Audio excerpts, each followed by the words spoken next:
देश में कहावत आपने जरूर सुनी होगी कि जब बच्चा परीक्षा में फेल हो जाता है तो वो दोष मास्टर को ही देता है। मास्टर ने ही ठीक से नहीं पढ़ाया था। वही हाल आम आदमी पार्टी का दिल्ली में है।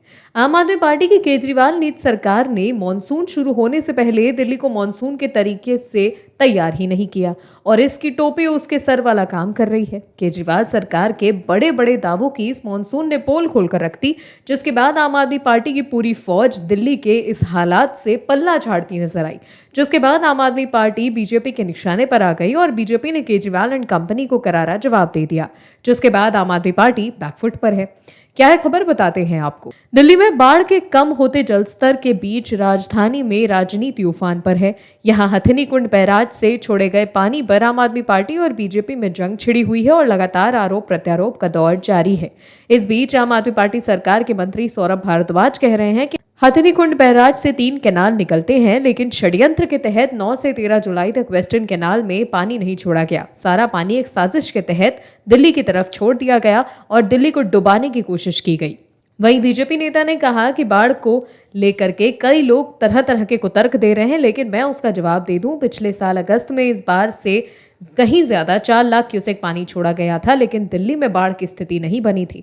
अब बीजेपी ने पलटवार कर आम आदमी पार्टी की पोल खोल दी। दिल्ली को लंदन जैसा बना दूंगा, दिल्ली को पेरिस जैसा बना दूंगा। मुख्यमंत्री केजरीवाल के पुराने वादों को याद दिलाते हुए बीजेपी ने राजधानी में बाढ़ जैसे हालात को लेकर के करारा हमला बोला। गौरव भाटिया ने प्रेस कॉन्फ्रेंस में कहा कि दिल्ली में नागरिकों को असुविधा हो रही है और ऐसी स्थिति में केजरीवाल की सरकार और उनके मंत्री हैं जो दोषारोपण करने में लगे हैं। बीजेपी नेता गौरव भाटिया ने सवाल उठाए कि भारतीय सेना जो दिन रात जनता की सेवा में लगी है वो षड्यंत्र कर रही है। केंद्र सरकार, एलजी साहब और एनडीआरएफ की टीमें षड्यंत्र कर रही है और शीश महल में बैठकर जो एसी का आनंद ले रहा है वो मुख्यमंत्री सही है। गौरव भाटिया ने कहा कि दिल्ली डूबी है, लेकिन केजरीवाल अपनी शीश महल में बैठ अपनी कुव्यवस्था का ठीकरा दूसरों के सर फोड़ने में व्यस्त हैं। वहीं बीजेपी नेता कपिल मिश्रा ने कहा कि आज दिल्ली का आईटीओ, इसके अलावा राजघाट, सिविल लाइन सब पानी में डूबा हुआ है। स्कूल, कॉलेज, ऑफिस बंद हैं। 3 वाटर प्लांट बंद हैं और दिल्ली के मुख्यमंत्री और मंत्री सिर्फ आरोप लगा रहे हैं, ब्लेम गेम खेल रहे हैं। वहीं आम आदमी पार्टी की तरफ से जो झूठा वीडियो चलाया जा रहा था कि हथनी कुंड में पानी क्यों छोड़ा गया, मैं पूछता हूं कि क्या इन लोगों को ये नहीं पता था कि 1 लाख क्यूसेक से ऊपर पानी होते ही हथनी कुंड में भेजा जाएगा। ये तो लिखित में है कि 1 लाख क्यूसेक से ऊपर होते ही पानी हथनी कुंड के अलावा कहीं ही छोड़ा जा सकता है, क्योंकि वहां तबाही आ जाएगी। तो देखा आपने कैसे बीजेपी ने आम आदमी पार्टी को करारा जवाब दे दिया। भारत में कहावत कि जब हमें कोई चीज नहीं मिलती तो अंगूर खट्टे हो जाते हैं, वही हाल कांग्रेस के अयोग्य सांसद का भी है। एक तरफ जहां कांग्रेस नेता राहुल गांधी पीएम मोदी पर हमला बोल रहे हैं, तो वहीं दूसरी तरफ पीएम मोदी के नेतृत्व में देश का परचम वैश्विक पटल पर दिन प्रतिदिन और ऊंचा होता जा रहा है। प्रधानमंत्री मोदी के नेतृत्व में विश्व के सभी महाशक्ति देश भारत को अपने पाले में रखना चाहते हैं। पीएम मोदी जिस भी देश में जा रहे हैं वहां सिर्फ एक उद्घोष है, मोदी मोदी। लेकिन कुंठा से ग्रसित राहुल गांधी को ये सब दिख नहीं रहा। उन्हें सिर्फ मोदी के नाम पर विरोध की राजनीति करनी है। पीएम का विरोध करते करते कब राहुल देश का विरोध करने लगते हैं उन्हें खुद भी पता नहीं चलता। इस बार भी कांग्रेस के अघोषित अध्यक्ष ने ये कह दिया है। प्रधानमंत्री मोदी का फ्रांस में हुए स्वागत से देश के लोग गौरवान्वित महसूस कर रहे हैं, लेकिन ऐसा लग रहा है जैसे राहुल गांधी को ये अच्छा नहीं लग रहा। ऐसा लग रहा है जैसे फ्रांस में मोदी का जलवा देखकर राहुल गांधी को मिर्ची लग गई। क्या है खबर, बताते हैं आपको। राहुल गांधी ने एक बार फिर प्रधानमंत्री नरेंद्र मोदी के खिलाफ हमला बोला। पीएम मोदी की आधिकारिक 2 दिवसीय फ्रांस यात्रा यादगार रही। बेस्टिल डे परेड में भारत की तीनों सेनाओं के 269 सदस्यीय दल ने भाग लिया। इस अवसर पर फ्रांसीसी जेट विमानों के साथ भारतीय वायुसेना यानी आईएएफ के 3 राफेल लड़ाकू विमान भी फ्लाइट पास्ट में शामिल हुए। लेकिन राहुल गांधी ने पीएम मोदी को फ्रांस के नेशनल डे पर मुख्य अतिथि बनाए जाने का कनेक्शन राफेल डील से बताया। राहुल गांधी ने ट्वीट कर लिखा कि मणिपुर जल गया, यूरोपियन यूनियन की संसद में भारत के आंतरिक मुद्दों पर चर्चा हो गई, लेकिन पीएम चुप है। उन्होंने आगे लिखा कि इस बीच राफेल ने उन्हें बेस्टिल डे का टिकट दिला दिया। राहुल गांधी के मणिपुर हिंसा को लेकर पीएम पर चुप रहने का आरोप लगाया। उन्होंने यूरोपीय यूनियन में इस मुद्दे पर हुई चर्चा का भी जिक्र किया। शनिवार को भारत सरकार ने भारतीय नौसेना के लिए फ्रांस से 26 नेवल राफेल फाइटर जेट खरीदने के फैसले को जानकारी दी थी। इसके तहत भारतीय नेवी को फ्रांस की दसॉ एविएशन से 26 नए एडवांस राफेल फाइटर जेट हासिल होंगे जो खास तौर पर नेवी की जरूरतों के हिसाब से डिजाइन होंगे। वहीं राहुल गांधी द्वारा मणिपुर को लेकर सवाल उठाए जाने के बाद बीजेपी ने पश्चिम बंगाल में पंचायत चुनाव के दौरान हुई हिंसा पर सवाल पूछ लिया कि राहुल गांधी बंगाल में हुई हिंसा पर क्या बोलेंगे। बीजेपी नेता अमित मालवीय ने ट्वीट करके कहा कि ममता बनर्जी से डांट पड़ने के डर से राहुल गांधी बंगाल पंचायत चुनाव के दौरान मृत कांग्रेस कार्यकर्ताओं के परिवार के साथ सहानुभूति नहीं दिखा रहे। सवाल है कि क्या राहुल सिर्फ राजनीति करते रहेंगे? अगर उन्हें वाकई चिंता है तो बंगाल पर क्यों नहीं ममता सरकार पर निशाना साधते हैं। दिल्ली के तटीय इलाकों से पानी का स्तर कम ही नहीं हो रहा है, उससे पहले ही दिल्ली का सियासी स्तर भी चढ़ गया है। केजरीवाल साहब जो आरोप लगा रही हैं, दिल्ली की जनता भी भरोसा नहीं करेगी। केजरीवाल साहब जब भी आरोप लगाते हैं तो उनकी बातें और आरोप काल्पनिक ही साबित होते हैं। केजरीवाल दिल्ली को वर्ल्ड क्लास सिटी बनाने का दावा कर सत्ता में आए थे, लेकिन दिल्ली में तो कुछ भी नहीं बदला। लेकिन केजरीवाल ने अपने लिए वर्ल्ड क्लास आलीशान शीश महल जरूर बनवा लिया।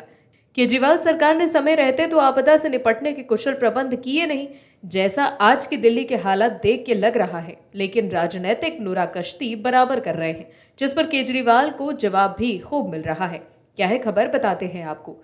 दिल्ली में बाढ़ का पानी उतरने से पहले ही सियासी तकरार बढ़ गई है। आम आदमी पार्टी और बीजेपी के बीच आरोप प्रत्यारोप का सैलाब आ चुका है। दिल्ली की अरविंद केजरीवाल सरकार और सत्ताधारी पार्टी ने राजधानी में बाढ़ के लिए बीजेपी पर ठीकरा फोड़ दिया।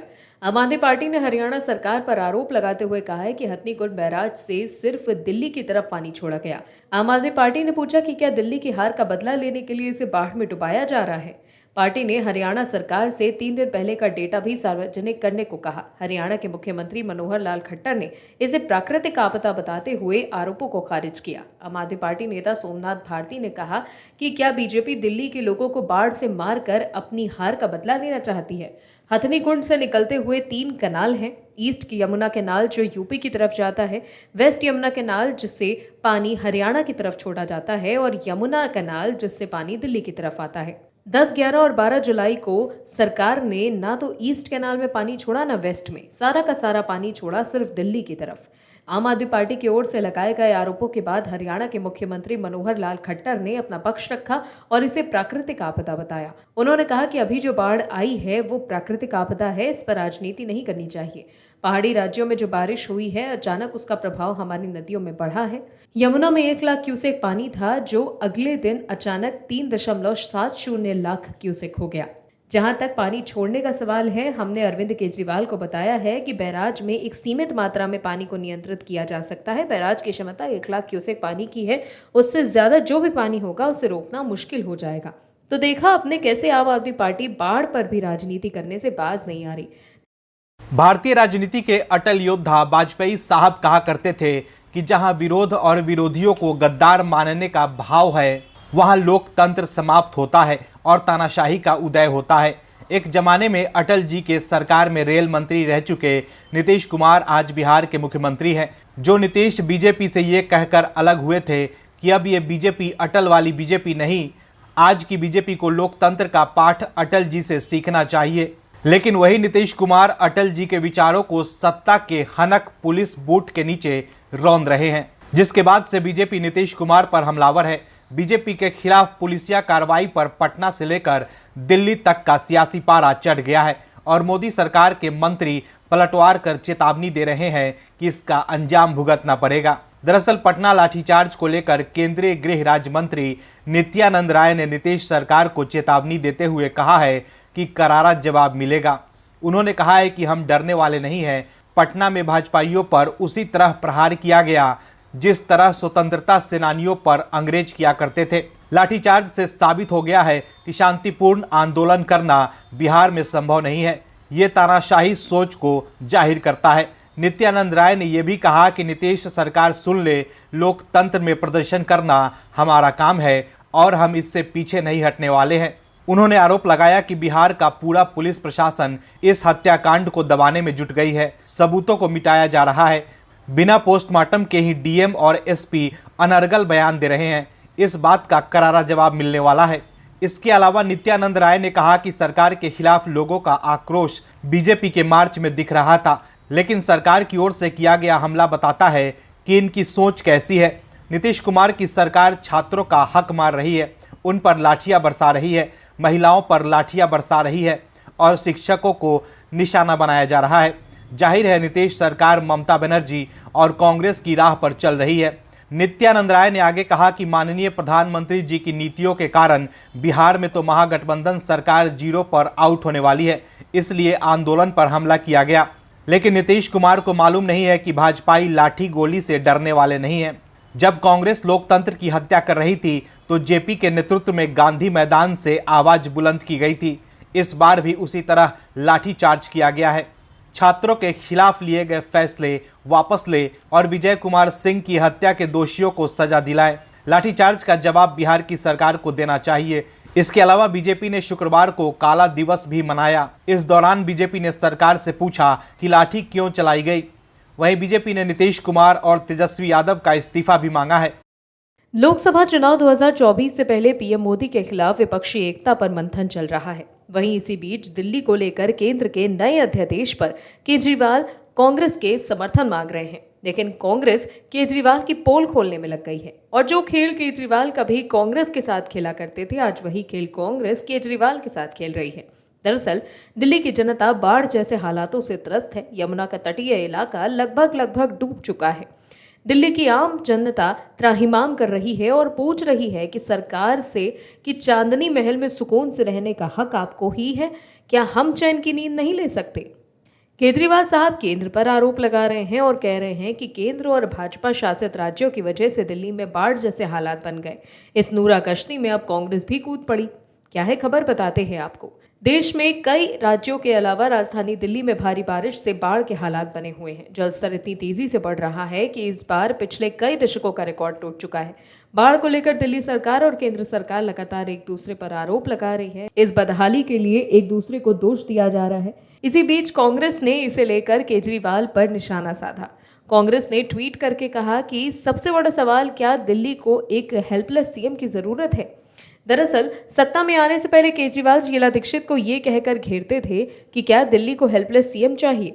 ऐसे में अब केजरीवाल बाढ़ के लिए केंद्र और हरियाणा सरकार पर जिम्मेदार ठहरा रहे हैं और इसके जवाब में कांग्रेस ने दिल्ली वालों से ये सवाल पूछा है। इसके अलावा दिल्ली कांग्रेस के नेता भी केजरीवाल पर निशाना साध रहे हैं।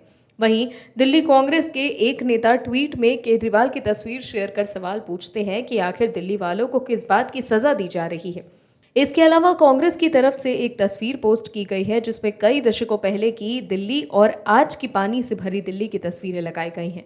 बाढ़ को लेकर चल रही सियासत के बीच कांग्रेस ने ये तस्वीर शेयर कर बीजेपी और आम आदमी पार्टी पर निशाना साधते हुए कहा कि आरएसएस हमें इतिहास में ले जाना चाहते हैं, इसीलिए मोदी ने केजरीवाल के साथ मिलकर इसे अंजाम दिया। कांग्रेस ने बीजेपी को आरएसएस की मुख्य यूनिट और आम आदमी पार्टी को आरएसएस की आंतरिक यूनिट भी कहा।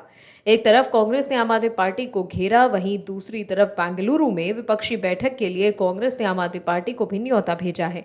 अब सवाल यह है कि कांग्रेस का आम आदमी पार्टी को लेकर यह तीखा रुख विपक्षी एकता पर कितना असर डालता है। बाढ़ के हालात पर कांग्रेस नेता पवन खेड़ा ने भी बीजेपी और आम आदमी पार्टी को घेर दिया। एक प्रेस कॉन्फ्रेंस के दौरान खेड़ा ने कहा कि पिछले कई सालों से हमने देखा कि ब्लेम गेम चल रहा है। उन्होंने केजरीवाल पर निशाना साधते हुए कहा कि आप अपनी जिम्मेदारी का निर्वहन नहीं कर पा रहे तो चिट्ठी लिख रहे हैं कि बैराज से पानी नहीं छोड़ा जाए। आप क्या चाहते हैं कि हरियाणा डूब जाए?